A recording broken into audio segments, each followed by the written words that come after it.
같이 여러분들과 함께 비문학 공략법을 만나보도록 하겠습니다.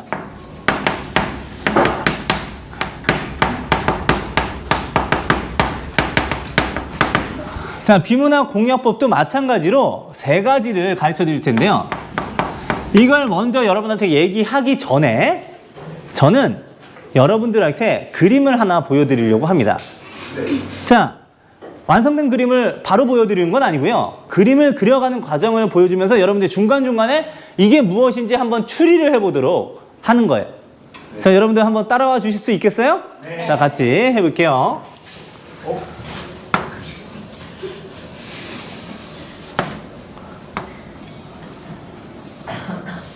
자, 일단 네모요. 이거 결코 완성된 거 아니에요. 자, 아직 모르시겠어요? 자, 그러면 핸드폰이요, 핸드폰. 핸드폰. 네, 아, 이런 모양의 핸드폰이 있을 수도 있죠. 네, 자, 그 다음에 뭐 아이폰 이제 다음 작 후속이 이렇게 네모형으로 나온다고 얘기를 하더라고요. 제가 IT에도 좀 밝은 국어왕입니다. 네. 이렇게 하니까 점점 좀 그럴듯해 보이긴 한데. 네, 그 다음에 창문? 아, 그럴 수도 있겠어요. 근데 아니에요. 자, 버스. 아, 그럴 만도 한데 아니에요. 자, 그리고 아유, 이거 다 그렸네. 네, 맞아요. 여러분들, 자, 급식판이에요. 자, 깜짝 놀라지 마세요. 사실 급식판이 여기 있습니다. 네. 네, 급식판은 이렇게 할 텐데. 자, 여러분한테 물어볼게요. 여기 급식판에 뭐가 담겨요? 반찬. 네, 여기는 반찬이 담길 거예요. 윗부분에는. 그럼 여기는? 밥. 어이구, 깜짝이야. 네, 그래요. 여기는? 네, 국이 담긴네요. 역시 학생들은, 네, 밥과 관련된 얘기가 하면 힘이 나는 모양이에요. 근데, 자, 같이 좀 얘기를 해볼게요.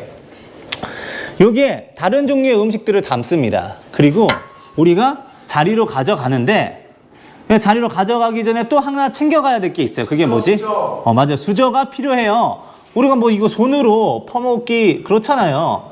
뭐 인도 사람들은 손으로 먹기도 한다고 하는데, 인도에서 먹는 쌀하고 우리하고 먹는 쌀하고 또 다르니까 찐득찐득 우리 손에 묻기 마련이죠. 자, 그런데 자, 군대를 가면요, 여기에서 절반은 군대를 가실 텐데. 안 가는데. 아, 그래? 아, 그래. 뭐 우리 여학생들이 훨씬 더 많구나. 네. 나라를 지키기 위해서 우리 여학생들도 자원 입대를 하시고 막 그렇게 하면 좋을 것 같다는 생각이 들어요. 자, 그런데 군대 가면 이 수저 대신 뭘 하게 되냐면, 이걸 뭐라고 하냐면 포크 숟가락. 포크 숟가락이라고 얘기를 하기도 하고, 뭐 숟가락 포크라고 얘기를 하기도, 일명 군용 포카락이라고 얘기를 하기도 합니다. 네. 이렇게 얘기를 하기도 해요. 진짜예요. 근데 이걸 쓰는 이유가 뭘까요? 수저가 편리한데. 설거지 시간. 설거지 시간 단축하려고. 아주 그럴듯한 대답이에요. 그것도 맞습니다. 또, 잘 모르겠어요. 그러면, 자, 설거지 시간을 단축하기 위해서이기도 해요. 왜냐면, 숟가락하고 젓가락은 규격이 달라. 그래서 설거지 할 때 좀, 한 번에 이렇게 다 통일적으로 이렇게 하기가 쉽지가 않거든요. 뭐, 숟가락 같은 경우 이렇게 닦아야 된다면 젓가락 같은 경우 뭐 이렇게 닦아야 되는, 뭐 방법이 좀 다르겠죠. 그런데 군용 숟가락은 규격이 똑같아가지고 한 번에 설거지하기가 쉽습니다. 근데 아무리 설거지하기가 쉽다고 하더라도, 얘가 여기에 있는 음식 중에서 하나라도 먹기 불편한 도구라고 하면 사용하겠어요? 사용하지 않는다는 거예요. 바로 뭐냐면, 네, 짜잔. 바로 얘가 요거를 다 먹을 수 있는 구조로 되어 있는 거야. 찍든 퍼먹든 다 될 수 있는 구조로 되어 있기 때문이란 거예요. 여러분한테 이런 말씀을 드립니다. 제가 아까 그 비문하기 어려운 3가지 이유로 이렇게 말씀을 드렸어요. 다양한 종류의 지문이 있다. 자, 지금 여기에 식판에 담겨져 있는 음식들이 반찬이며 밥이며 국이며 각자의 특성을 가지고 있는 개성이 있는 음식들이지만 얘 하나면은 해결해서 퍼먹을 수 있다고 말씀을 드렸죠? 근데 제가 이제부터 여러분한테 비문하게 이 식판에 담겨져 있는 음식들이라고 한다면, 제가 여러분들에게 이 모든 종류의 다양한 종류의 비문학이라고 하더라도 어찌됐건 설명문이라고 하는 카테고리에 들어가져 있는 글들이기 때문에 이거를 퍼먹을 수 있는 만능 포크 숟가락을 3가지를 드리도록 하겠습니다. 그리고 제 수업은 이 3가지에서 벗어나지 않아요. 앞으로 한 30강을 할 텐데 이 포크 숟가락을 얼마나 잘 쓸 수 있는지 구체적으로 가르쳐 드리는 시간이 될 거고 여러분들을 훈련하는 시간이 될 거예요. 여러분한테 또 하나 한번 질문을 해보도록 할게요. 자, 막 신병훈련소에 입소한 훈련병하고 이제 제대 얼마 남지 않은 우리 말년병장하고 누가 이 포크 숟가락을 잘 쓸까? 말년병장. 말년병장이 포크 숟가락을 더 잘 써요. 이걸 뭐라고 얘기하면 짬에서 나오는 바이브라고 얘기를 합니다. 예? 예, 짬. 이걸 아까 선생님이 한 말로 다시 바꿔보면 숙련도라고 얘기를 한 거예요. 선생님이 여러분한테 포크 숟가락 주어질 거예요. 하지만 여러분들을 어떻게 먹는지는 실제로 보여드릴 텐데 떠먹여 주지는 않아. 이거의 숙련도를 기르는 것, 짬을 기르는 건 결국에 누구의 몫이다? 여러분 몫이다. 근데 선생님은 이 포크 숟가락이 진짜 대단한 포크 숟가락이라는 확신이 있거든요. 그래서 이 3가지를 이제부터 여러분들께 알려드리려고 해요. 자, 그럼 여러분들과 함께 3가지 한번 만나보는 시간을 가지도록 하겠습니다. 자, 한번 가보도록 하죠. 긍정적인 마음입니다. 여러분한테 말씀드렸지만 우리가 어려운 3가지 이유를 배웠어요.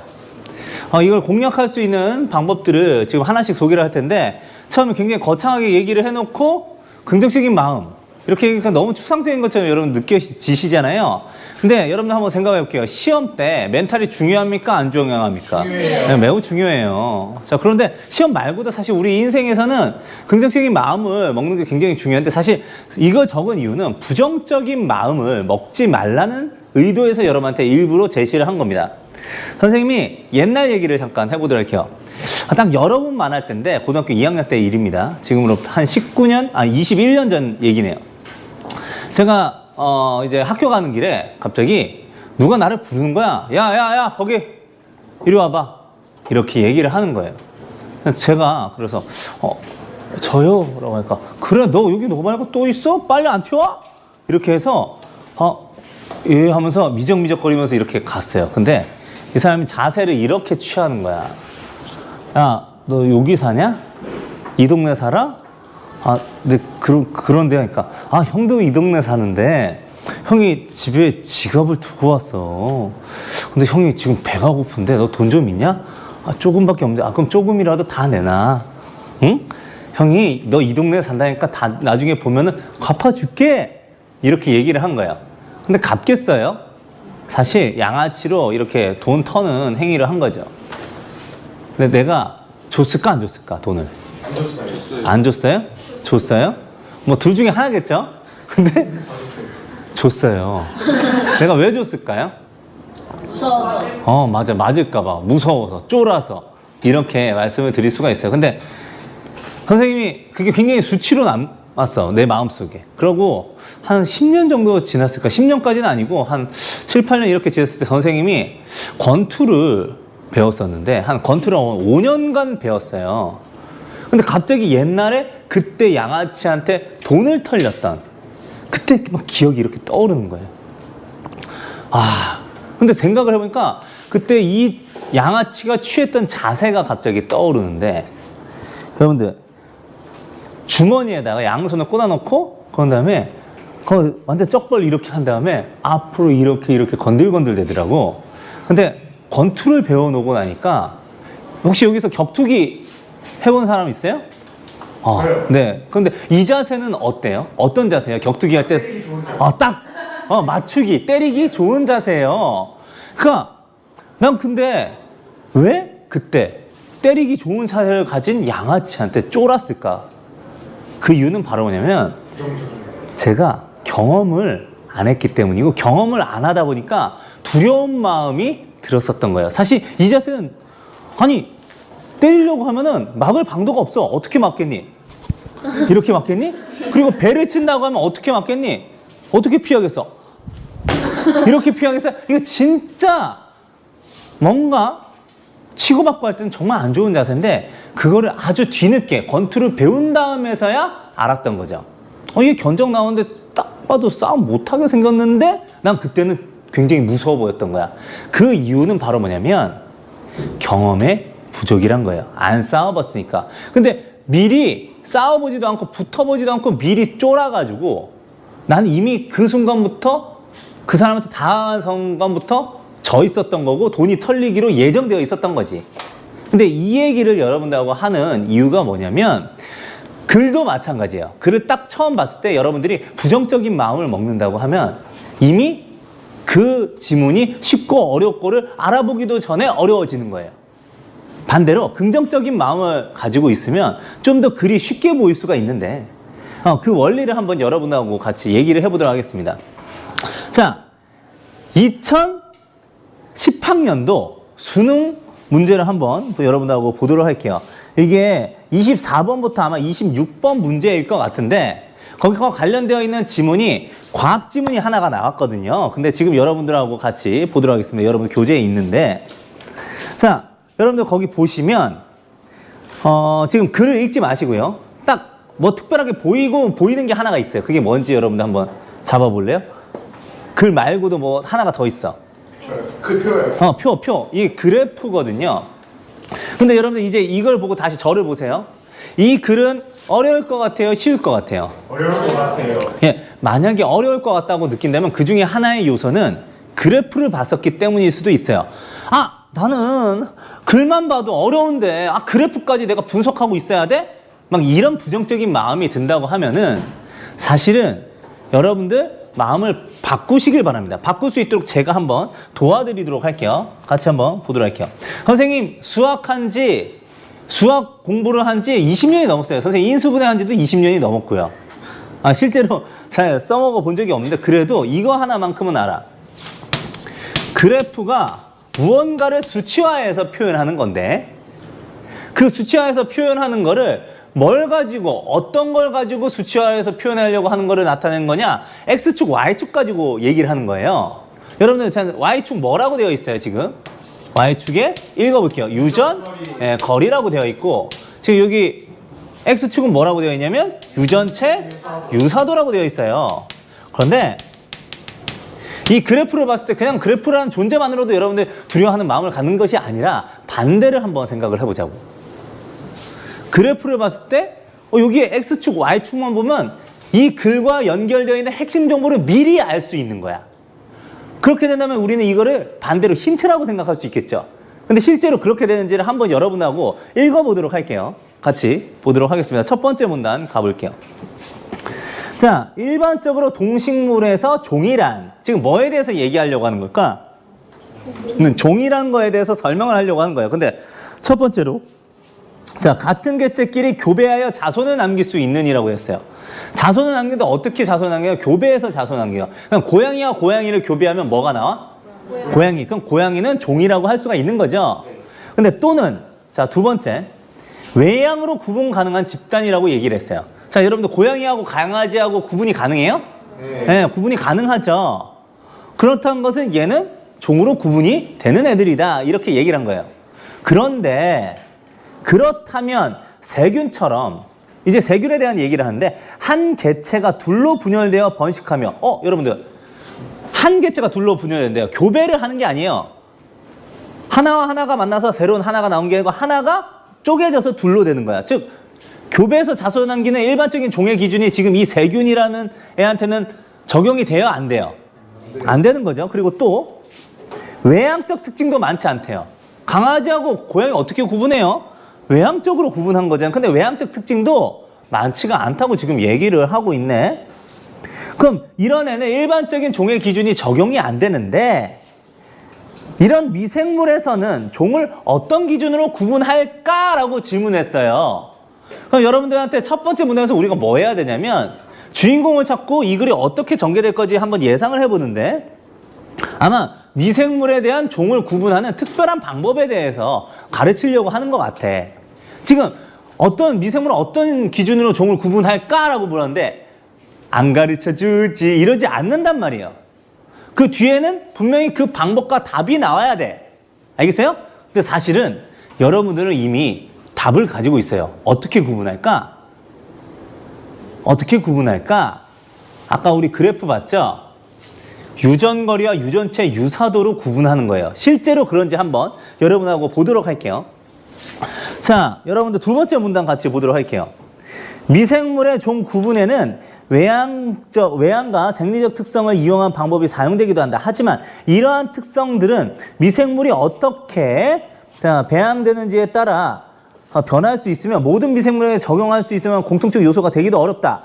이런 문제를 극복하기 위해 오늘날 미생물 종 구분에는 주로 뭘 하고 있냐?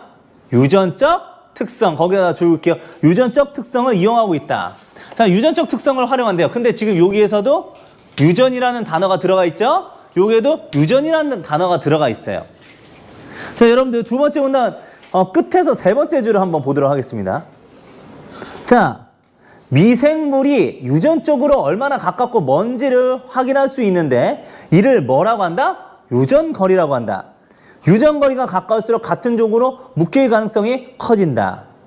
자, 그러니까 유전거리를 활용하겠다는 거죠.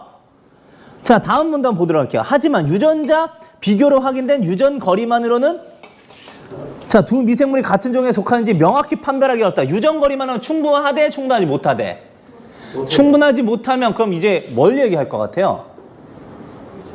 유전체 유사도를 얘기할 거예요. 실제로 그런가요? 다음 문단 한번 볼게요. 이런 문제를 보완하기 위한 것이 미생물 간의 유전적 유사도를 측정하는 방법이다. 유전체 유사도란 얘기야. 알겠죠? 자, 지금 이 글은 결국에 뭐냐면 여기 첫 번째 문단에 나왔던 질문하고 마찬가지로 미생물은 일반적인 종 기준 구분법으로는 잘 안 되니까 새로운 기준이 필요해. 근데 그게 뭘까? 유전적 특성을 활용하는데 유전거리와 유전체 유사도란다. 이렇게 얘기해주는 설명문이야. 큰 흐름은 이거라고. 근데 여러분들이 사실은 아까 그래프 딱 보자마자 그래프까지 나왔어 라고 얘기를 하지만 사실은 그래프가 중요한 정보를 미리 주는 힌트라는 걸 알고 있으면 그래프 나오면 땡큐야. 땡큐가 아니야. 땡큐라는 거죠. 알겠어요? 그러니까 여러분들이 몰라서 경험을 안 해봐서 그 지문을 어떻게 공략해야 될지 잽을 어떻게 치는지 스트레이트 훅 어떻게 치는지 그걸 여러분들이 몰라서 안 해봐서 두려운 마음 먹는 거지. 실제로는 선생님이 여러분들이 지문을 좀 더 쉽게 접근할 수 있는 다양한 노하우를 여러분한테 다 일일이 가르쳐 드릴 겁니다. 그러니까 더 이상 두려운 마음을 풀 필요가 있다 없다? 없다라는 말씀을 여러분한테 드리는 거예요. 알겠죠? 자, 그리고 하나 더 말씀을 드리도록 할게요. 여러분들 막 모의고사 풀다가 어려운 지문을 만났어. 그러면 실제로 어려운 거야.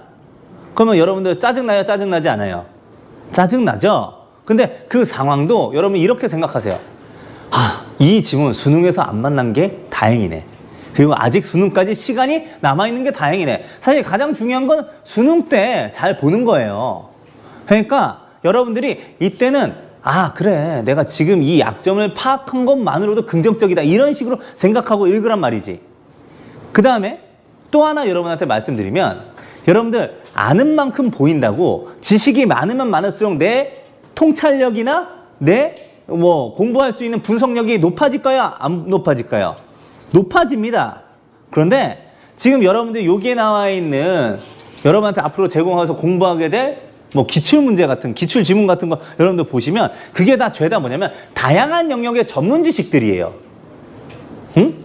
근데 이걸 딱 봤을 때 나 이거 짜증나 이렇게 하는 것보다는 나 이거 읽으면 더 똑똑해지겠네 이런 생각으로 읽으란 말이야.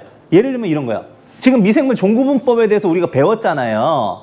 그러면 미생물 종구분법 나왔어. 나 이거 하나도 모르는데 짜증나 이렇게 하는 것보다 내가 모르는 게 나았네. 근데 내가 만약에 이걸 읽으면 어제 나보다 더 똑똑해지겠네. 이런 강제적이라도 긍정적인 마음을 한번 품어보란 말이야. 알겠어요? 그렇게 여러분들이 마음을 가지게 되면 자동스럽게 지식도 쌓이고 통찰력도 쌓이고 뭐도 잘할 수 있다. 수능 지문에 익숙해지면서 독해력도 같이 향상이 될 수 있다는 얘기를 했습니다. 다소 추상적일 수 있지만 이런 멘탈이 중요하기 때문에 여러분한테 긍정적인 마음을 강조해서 말씀을 드렸어요. 자, 그럼 이제 두 번째로 여러분한테 말씀을 드리도록 할게요. 자, 두 번째는 이제부터 좀 실질적입니다. 바로 뭐냐면 예상하는 습관을 가져라. 굉장히 중요해요. 예상하는 습관을 왜 가져야 되는지를 이제 여러분한테 얘기를 할게요. 여러분들 전국연합 학력평가나 모의고사 같은 거 풀다가 보면 어떤 날은 지문에 글이 술술 들어와가지고 시간 내로 다 푸는 경우도 있을 수 있지만 어떤 날은 시간이 모자라가지고 헤매는 경우도 있죠. 근데 그런 거에 가장 중요한 요소는 바로 뭐냐면 집중력입니다. 집중력. 내가 집중력을 그 80분이라는 긴 시간 동안 얼마나 끝까지 가져갈 수 있느냐 이 부분인데 만약에 여러분이 집중력을 강제로 끌어올릴 수 있는 방법이 있다면 사용하겠어요? 사용하지 않겠어요? 나라면 사용한다. 그치? 근데 이 집중력을 끌어줄 수 있는 방법이 바로 뭐냐면 요 예상이란 거예요. 한번 얘기를 해보도록 할게요. 제가 지금 여러분한테 질문을 하나 드릴 건데 어떤 문학작품 제목을 얘기해 드릴 거예요. 그럼 문학작품 제목을 얘기했을 때 여러분들은 그 작가 이름을 맞추는 겁니다. 자, 시인데요. 제목은 쉽게 쓰여진 시예요. 오, 좋아. 윤동주 이렇게 얘기를 해줬어요. 윤동주. 자, 그런데 정답입니다. 근데 어떤 친구가 김소월 이렇게 했다고 쳐보자. 자, 그러면 윤동주라고 말하는 친구는 맞았고 김소월이라고 말하는 친구는 틀렸죠? 근데 맞든 틀리든 이렇게 예상을 해서 질러줘야 된다는 얘기야. 왜 그런지 한번 볼게. 맞은 친구들은 어때? 칭찬해준 거, 맞았어요. 이렇게 하면은, 득이양양해지거든. 기분이 좋거든. 그래서 다시 한번 머릿속에 새겨집니다. 그럼 틀린 친구는 어떻게 되는지를 한번 좀 얘기를 해보도록 할게요. 자, 선생님하고 한번 좀 보도록 하겠습니다. 여러분들 이런 경우가 한 번쯤은 있었을 거예요. 걸어가다가, 이렇게 해서 돌뿌리에 걸려가지고 넘어진 적 있어요? 이런 거?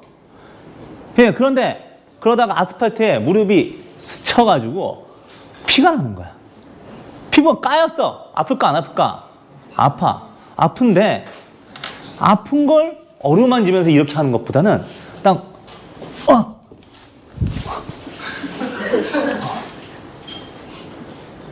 주변을 살피면서 아무 일 없었던 것처럼 이렇게 하는 경우 있어요? 없어요?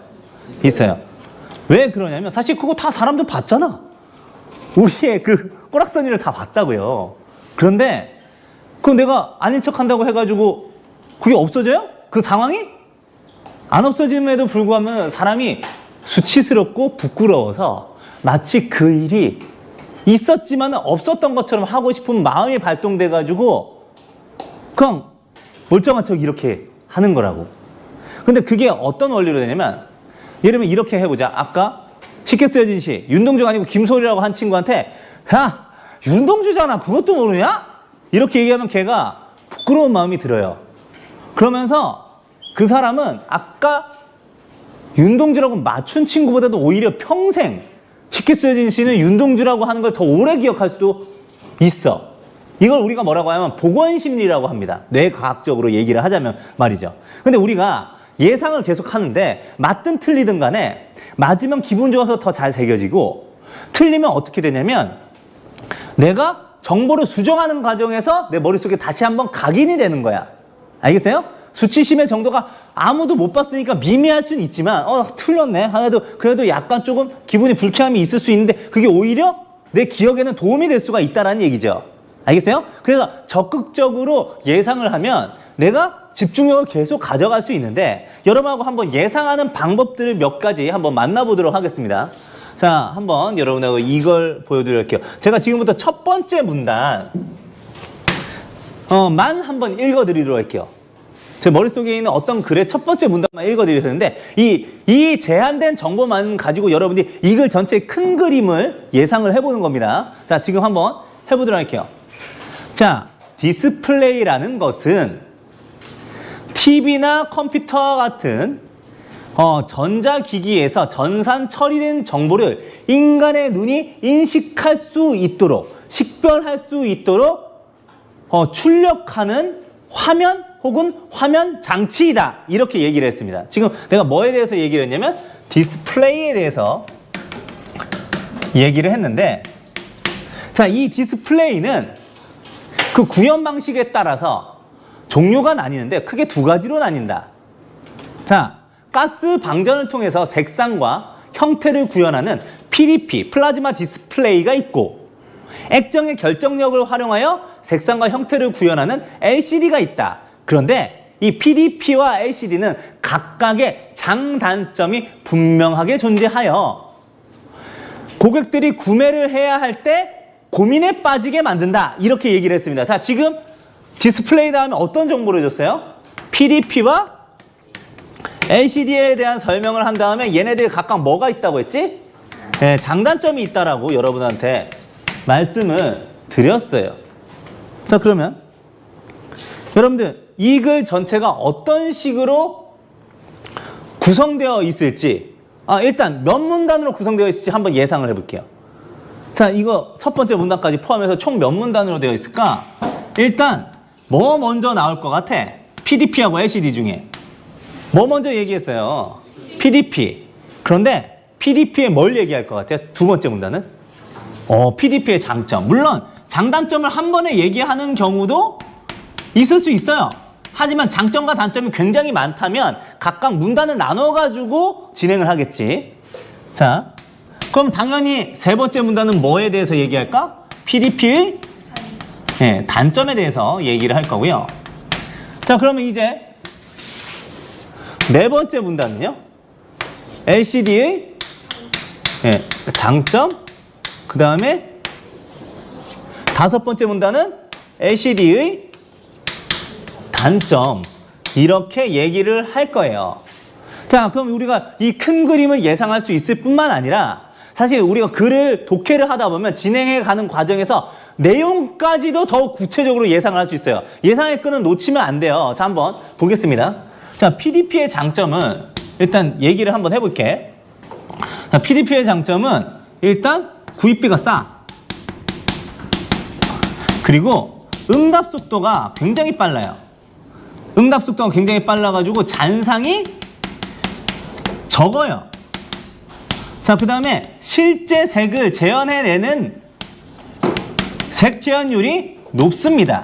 근데 얘도 단점이 있는데 단점이 가스 방전을 하기 때문에 전기료가 많이 나요.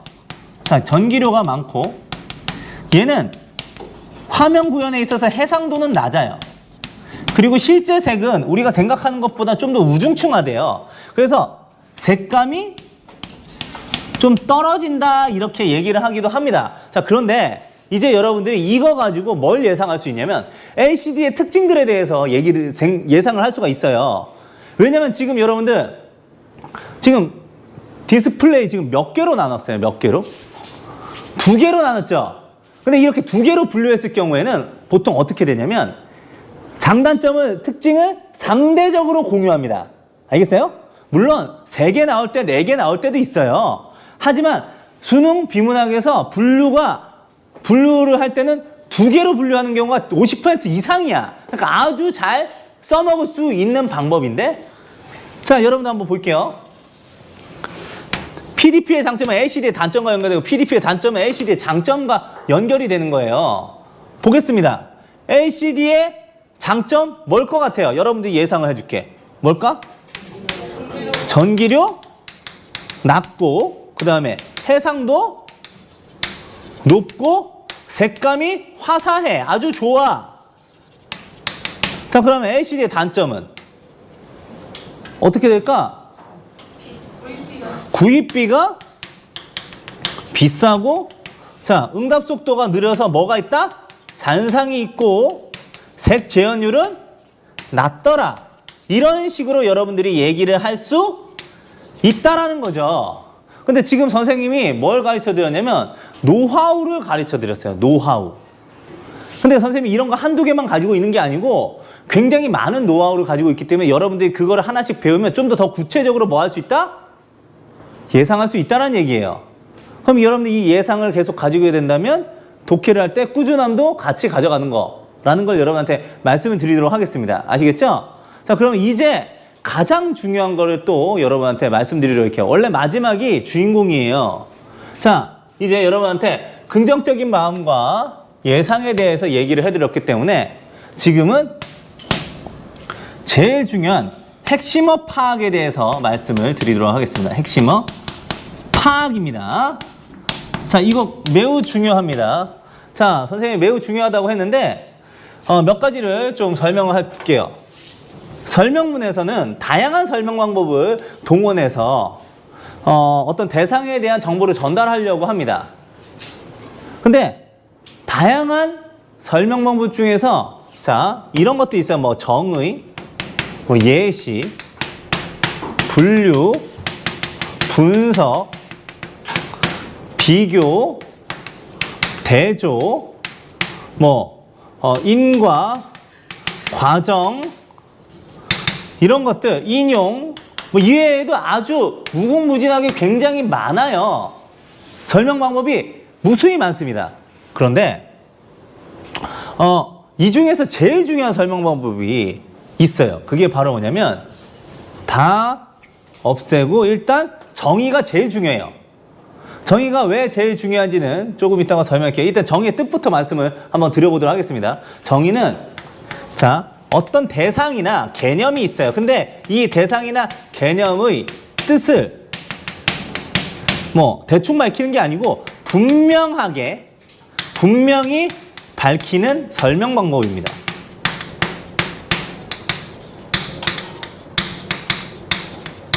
자, 그런데 이게 왜 제일 중요하냐면 모든 읽기의 기초가 바로 뭐냐? 사실적 읽기라는 거예요. 우리가 읽기 방법이 5가지가 있다고 했어요. 사실적 읽기, 추론적 읽기, 비판적 읽기, 창의적 읽기, 감상적 읽기 이렇게 5가지가 있는데 그 중에서도 가장 기본이 되는 건 일단 정보 파악, 내용 파악부터 먼저 하는 거예요. 그게 사실적 읽기예요. 이게 왜 제일 중요하냐면 여러분 예를 들면 비판적 읽기를 한다고 해요. 비판적으로 누구를 한번 깐다고 해볼게요. 어떤 기사문이 났어요. 예를 들면 어떤 정치인에 대해서 누가 깠어요. 근데 이 정치인에 대해서 제대로 깔려면 그 정치인을 공격할 만한 근거가 사실이어야겠지. 만약에 그게 그 근거가 사실이 아니고 왜곡되어 있으면 그건 제대로 깐 거예요? 아니에요. 제대로 깐 게 아니란 말이에요. 기본적으로 사실 판단이 돼야 되고 추론하려고 하면 뭔가 추리가 돼야 되는데 여러분 어떤 탐정이 추리를 할 때 내가 파악한 단서의 내용을 잘못 파악하고 있으면 그 추리가 올바르게 진행이 될까요? 안 된다는 얘기예요. 그러니까 가장 기본 건 사실 파악이에요. 그리고 실제로 비문학 문제에서도 가장 많이 나오는 게 바로 뭐냐면 사실 파악, 내용 확인 문제란 말이에요. 여러분들 이런 발문을 본 적이 있을 거예요. 문제가 보통 발문과 선택지로 구성되어 있는데 발문은 문제의 의도를 나타내는 거거든요. 자, 윗글에 대한 설명으로 옳은 것은 옳지 않은 것은 가장 적절한 것은 윗글을 이해한 내용으로 가장 적절한 것은 이런 거 여러분들 다 만나본 적 있죠? 근데 이 문제가 바로 뭐냐면 설명문에서 어떤 정보를 가르쳐 줬는데 그 정보 네가 제대로 파악하고 있어? 안 파악하고 있어를 물어보는 거야. 아까 내가 디스플레이의 뜻을 가르쳐 준 적이 있어요. 알겠어요? 근데 디스플레이의 뜻을 가르쳐 준 적이 있었는데 내가 이거 한번 이런 식으로 질문할 테니까 여러분 답을 맞춰봐. 자, 윗글에 대한 설명은 가장 적절한 것은 1번. 자, 디스플레이는 입력 장치이다. 맞아요? 틀려요? 이걸 기억을 해야 된다는 거야. 알겠니? 이 내용 파악이 돼야 된다는 거예요. 아까 내가 뭐라고 했냐면 디스플레이는 자, 인간이 인식할 수 있도록 그 영상을 출력하는 화면이다라고 얘기했지. 그럼 출력 장치인 거예요. 그러니까 여러분들 이걸 기억을 하고 이걸 내용 파악을 하는 게 가장 기본 중에 기본이에요. 1번부터 5번까지 선택지가 뭐로 되어 있냐면 이런 내용을 제대로 파악했는지 안 파악했는지 이 내용 정보를 잘 기억하고 있는지 안 기억하고 있는지 가장 많이 물어본단 말이야. 그래서 생소한 용어가 이렇게 나왔을 때 이 용어의 정의가 함께 등장을 하게 되는데 지문 속에서 이것들은 여러분들의 선택지의 내용으로서 여러분이 다시 만나게 되는 정보들이란 얘기죠. 그럼 여러분이 이걸 파악을 해야 될까 안 파악해야 될까? 당연히 파악을 해야지. 그런데 자, 아까 선생님이 디스플레이 뜻 읊어줬는데 디스플레이 뜻 토시 하나 안 틀리고 그대로 외울 수 있는 사람 지금 그대로 외울 수 있는 사람 어때요? 그대로 외워지나요? 잘 안 되죠? 왜 안 되냐면 우리가 기본적으로 한 번에 봤을 때 모든 걸 다 집어넣을 수 있는 그런 뇌 수준은 안 된다는 거야. 천재는 아니란 얘기야. 우리 평범한 사람들이거든. 근데 평범한 사람인데도 이 정보들은 다 기억을 해야 돼. 왜 기억하냐? 시험 문제에 나온단 말이야. 그럼 어떻게 기억할 건데? 이게 중요한 건 알겠어. 근데 이거 어떻게 머릿속에 다 집어넣을 건데를 여러분들이 생각을 해야 봐야 된다는 얘기예요. 그래서 그 방법을 여러분한테 가르쳐 줄게요. 그게 바로 지금 여러분들 여기 보시는 핵심어 파악이라 이거예요. 핵심어 파악. 알겠어요? 자, 그 원리를 한번 지금부터 만나보도록 하겠습니다. 지금 여기에서도 정의의 정의가 나왔어요. 길이 어느 정도 길잖아요. 근데 이 중에서 여러분들이 딱 뭐 하냐면 가장 중요한 단어 하나만 찾아보는 겁니다. 그걸 우리가 뭐라고 하냐? 핵심어 키워드라고 얘기해요. 얘의 가장 핵심, 얘의 심장을 한번 찾아보도록 할게. 정의는 뭘 밝히는 거야? 뜻을 밝히는 거니까 사실은 여기에서는 제일 중요한 게 이 뜻이라는 글자라는 거죠. 알겠어요? 그래서 이 핵심을 여러분들 핵심어를 추출하는 과정이 필요하다. 이 원리에 대해서 여러분한테 조금 잠깐 소개를 해보도록 할게요. 일단 처음에 새로운 용어가 나오면 동그라미 치세요. 그 다음에 분명히 앞뒤에 설명문이다 보니까 설명 안 하고 지나가진 않거든요. 그 뜻을 설명할 거예요. 그럼 그 부분에다가 여러분들 줄을 그으세요. 그런데 이제 문장을 다 줄 것을 그거 다 머릿속에 집어넣으려고 하지 말고 줄을 그으면서 뭐냐? 이 줄에서 가장 핵심적인 단어가 무엇인지를 찾아보세요. 그 과정에서 중요하지 않은 정보와 중요한 정보를 구별하는 과정에서 한번 우리가 사고 과정이 들어가지. 한번 생각을 하잖아요. 그 생각을 하는 과정에서 일단 머릿속에 한번 저장이 되고요. 두 번째, 단어로 외우면 짧게 외워지니까 더 오랫동안 기억할 수 있다는 얘기예요. 이 메커니즘입니다. 여러분하고 한번 실제로 만나보도록 할게요. 2015학년도 수능 기출지문을 잠깐 보도록 하겠습니다. 아마 17번부터 20번까지의 지문인데요. 신채호의 아사상이라는 건데 한번 여러분하고 해보도록 할게요. 자, 정신 차리시고, 자, 여러분들 계속 자면은 아주 그냥 가만 안 둬. 알았지? 자, 정신 차리고 지금 보도록 할게요. 지금 여러분한테 이거 독해를 하라고 하지 않겠어요. 딱 여러분한테 몇 초를 줄 거냐면 30초 드립니다. 30초 드리는데 여러분들이 해야 될 거는 이 글을 읽는 게 아니고 이해하는 게 아니고 지금은 임무가 다른 걸 드리도록 할게요. 동그라미를 치세요. 뭐에다 동그라미 치냐면 뭔가 설명이 필요할 것 같은 용어. 그러니까 우리가 평소에 잘 봐왔던 용어가 아니고 뭔가 생소하고 뭔가 더 설명을 해줄 것 같은 용어가 있다고 하면은 다 동그라미를 치도록 하겠습니다. 알겠어요? 자, 그러면 30초 드리도록 할게요. 생소한 용어가 있으면 동그라미 치세요.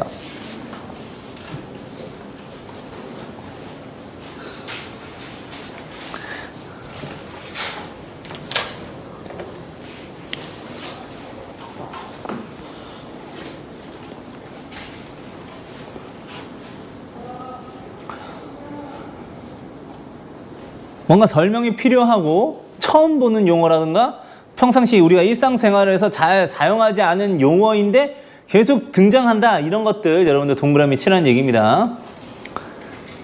자, 이제 10초를 더 드리도록 할게요.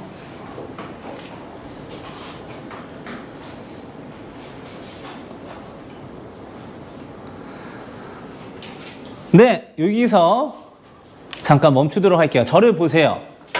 자, 선생님은 지금 이런 용어들 하나씩 여기 칠판에다 적어보려고 하는데 제가 먼저 한번 적으면 여러분들이 다음 턴에는 여러분이 말하고 그 다음에 제가 또 다음 거 적고 이렇게 주고받고 하는 식으로 한번 적어보도록 할게요. 일단 선생님은 아를 적도록 하겠습니다. 이 아는 지금 여기 읽어봤다면 감탄사가 아니라 뭔가 신채호가 주장한 핵심 사상에 해당하는 거예요. 그러니까 아라는 거 일단 적었습니다. 그 아가 적었으면 여러분들 뭐 적을래요? 비야. 오, 훌륭해요. 비야. 자, 그러면 또 하나 여러분들 적어보도록 할게요.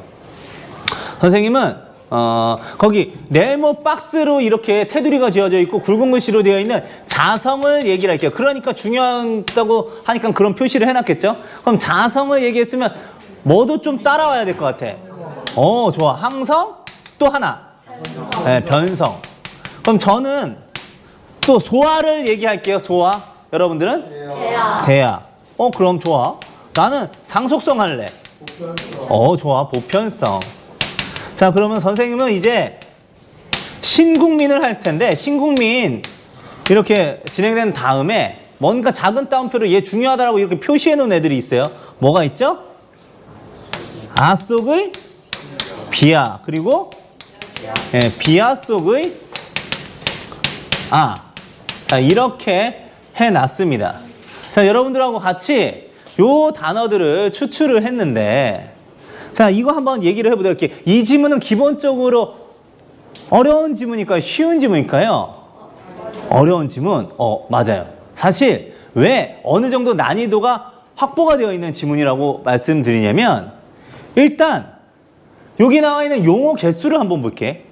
자, 아 하나, 비아 둘, 자성 셋, 넷, 다섯, 여섯, 일곱, 여덟, 아홉, 열, 열하나, 12개예요. 즉 이게 뭐냐면 우리가 기본적으로 얘네들의 용어의 뜻 정도는 파악을 해놔야 되는데 이 용어가 몇 개야? 12개나 된단 말이야. 그러니까 우리가 머릿속에 집어넣어야 할 정보들이 굉장히 많다는 거예요. 짧은 시간 안에 이만큼의 많은 뜻들을 머릿속에 집어넣어야 돼. 부담스러워요? 안 부담스러워요? 부담스럽단 말이야. 그런데 이제 그럼에도 불구하고 우리는 이거를 해결을 해야 돼요. 왜 이게 문제에 나올 거니까. 이따 다시 한번 확인을 시켜드릴게요. 그런데 이게 어려움이 여기서 끝나는 것이 아니라 하나가 더 있어요. 자, 보시면 자성은 뭐와 뭐로 이루어져 있다고 되어 있지? 항성과 변성으로 이루어져 있다고 했어. 그러면 항성과 변성을 모르면 자성을 완전히 이해할 수 있어요? 없어요?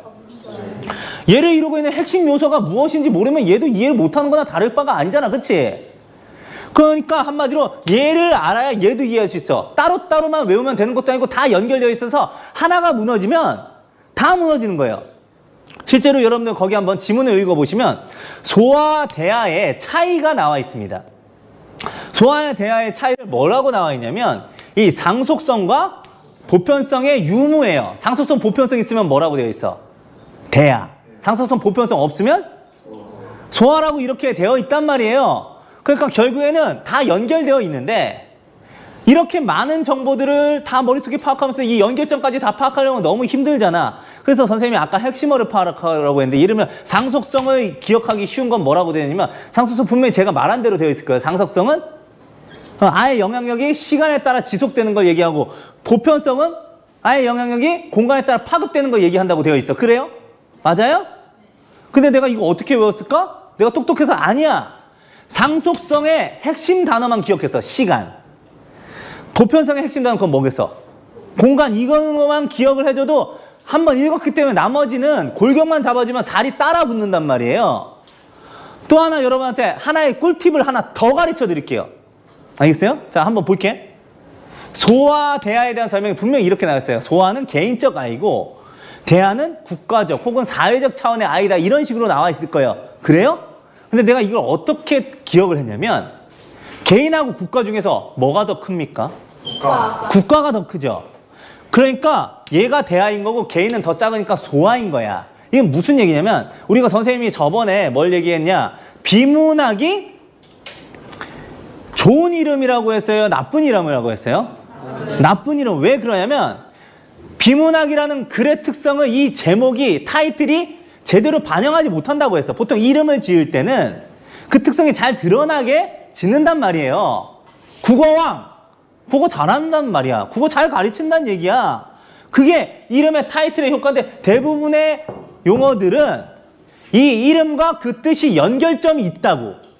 그럼 여러분들이 이름은 계속 용어를 통해서 어디에 나온다? 선택지에 계속 다시 나오니까 그 이름과 그 뜻을 연결해주는 연결점을 생각하고 읽었으면 나중에 그 뜻도 같이 되살아난다는 얘기예요. 알겠어요? 소아 뭐야? 개인적아. 왜 개인적아야? 작으니까. 이 연결점을 같이 생각하면서 항상 머릿속에 집어넣어주라고. 그러면 선생님이 다시 한번 핵심어 파악하는 방법 정리해가지고 말씀을 드릴게. 첫째, 새로운 용어는 계속 나오는데 그 새로운 용어 나올 때마다 동그라미를 쳐라. 그 다음에 앞뒤를 살피면 그 뜻이 나오는 부분인데 거기에다가 뭐 하라? 줄을 그어라. 근데 줄을 긋는 과정에서 아무 생각 없이 긋지 말고 이 줄 긋는 곳에서 이 내용 정보 중에서 정말 중요한 내용 정보를 단어로 찾아라. 그럼 단어로 찾으면 어떻게 된다고? 머릿속에 더 잘 기억되고 중요하고 중요하지 않은 정보를 선별하는 과정에서 한번 사고 과정에 들어가니까 더 기억이 잘 된다고 했지. 그리고 마지막 제목과 이름과 그 뜻 간의 연결점을 생각을 해봐라. 이렇게 여러분한테 말씀을 드렸어요. 자, 여러분들 줄을 왜 그으라고 했냐면 줄 왜 그어요? 보통은 중요한 것과 중요하지 않은 걸 구분해 주려고 한 거예요. 중요한 거 표시하려고 하는 거예요. 그런데 다 줄 그으면 안 돼요. 뭐가 중요한데? 아까도 말했지만 시험에 문제에 나오는 게 중요하죠. 문제의 선택지에 나오는 게 중요한데 실제로 선택지에 나오는지를 한번 보도록 할게요. 자, 볼게요. 여러분들 첫 번째 문제를 한번 보도록 할게요. 거기 2번 보시면 선택지 2번 보시면 신채호의 사상에서의 뭐의 의미? 자성의 의미, 자성 동그라미. 자, 3번 신채호가 밝힌 대하와 소하의 차이, 대하 동그라미, 소하 동그라미. 4번 신채호 사상에서의 대하의 역사적 의미, 대하 동그라미 한번 해볼게요. 거기 밑에 그 다음 문제는 더 많이 나와요. 한번 볼게요. 1번 자성을 갖춘 모든 이는 상속성과 보편성을 갖는다. 어디가 동그라미 할까? 자성, 상속성, 보편성. 그 다음에 2번 소화의 항성과 변성이 조화를 이루면 상속성과 보편성이 모두 실현된다. 소화 동그라미, 항성 동그라미, 변성 동그라미, 상속성, 보편성 동그라미. 3번 대하의 항성이 작고 변성이 크면 상속성이 실현되어도 보편성은 실현되지 않는다. 자, 대하 동그라미, 항성 동그라미, 변성 동그라미, 상속성 동그라미, 보편성 동그라미. 4번 뭐에다 동그라미 할래? 항성, 변성, 대하, 상속성, 보편성. 5번 소화, 항성, 변성, 상속성, 보편성이지. 여러분들 이거 어디서 이미 만나봤니? 어디서 이미 만나봤어? 우리가 이미 지문에서 동그라미하고 그 뜻을 줄을 그어놨잖아. 근데 선택지에 나와 안 나와? 선택지에 다 나온단 말이에요. 이것들과 관련된 애들이 픽업이 돼가지고 뽑혀져가지고 여기에다가 선택지의 내용을 구성해. 여러분들 점수 어떻게 따요? 선택지의 정보 중에서 옳은 정보가 있는 애를 선택하는 거잖아. 그래서 선택지야. 그러니까 여러분들 결국에는 시험은 문제에서 점수를 따는 게 중요하고 그 점수 딸 때 가장 핵심적인 정보가 보통 정의하고 많이 맞닿아져 있더라. 선생님 이거 5지문 나오면 정의 5개요. 다 이거 문제와 연결돼가지고 다 나와요. 알겠죠? 그래서 여러분한테 지금 이런 말씀을 드린 거예요. 지금 이 짧은 시간 속에서도 여러분한테 실제로 비문학이 어떤 식으로 구성이 되고 문제는 어떤 식으로 푸는지에 대한 설명을 여러분한테 드렸습니다. 근데 자, 선생님이 3가지 공략법을 가르쳐줬어요. 일단 멘탈이 중요하다, 긍정적인 마음. 2번째, 집중력을 유지하려면 예상해라. 3번째, 문제를 맞추려면 어떻게 한다? 핵심어를 파악해라. 이렇게 여러분한테 가르쳐 드렸는데요. 자, 선생님은 이 여러 가지 노하우와 모든 여러분한테 필요한 정보를 가지고 있어요. 왜 가지고 있냐면 짬에서 나오는 바이브라고 말씀을 드렸잖아요. 근데 여러분은 짬이 아직 형성됐어요? 안 됐어요? 안 됐어요. 내가 여러분한테 맞는 포커스가 쥐어드렸어. 그리고 먹는 것도 보여줄 거야. 앞으로 계속. 근데 그럴듯하긴 해. 근데 이것만으로는 충분해요? 부족해요? 부족해. 왜? 여러분들이 먹는 게 아니거든. 그래서 앞으로 여러분한테 제가 가르쳐드리는 모든 강의는 여러분들이 실질적으로 지문을 보여드리고 이 맞는 포커스컬을 어떻게 퍼먹는지를 실제로 보여드리는 강의가 될 거고요. 여러분들은 제가 이렇게 토스를 하면 여러분들이 계속 지문을 그 방식대로 풀어보면서 스파이크를 때려야 점수를 딸 수 있다는 얘기입니다. 아시겠죠? 그래서 앞으로 국어왕 한영쌤은요, 여러분들이 달리고 있는 동안은 항상 옆에서 같이 달릴 거예요. 그러니까 절대 포기하지 마시고 용기를 가지시고 첫걸음을 떼시길 바랍니다. 자, 지금까지 여러분을 환영하고 여러분에게 환영받고 싶은 국어왕 한영쌤이었습니다. 네, 감사해요.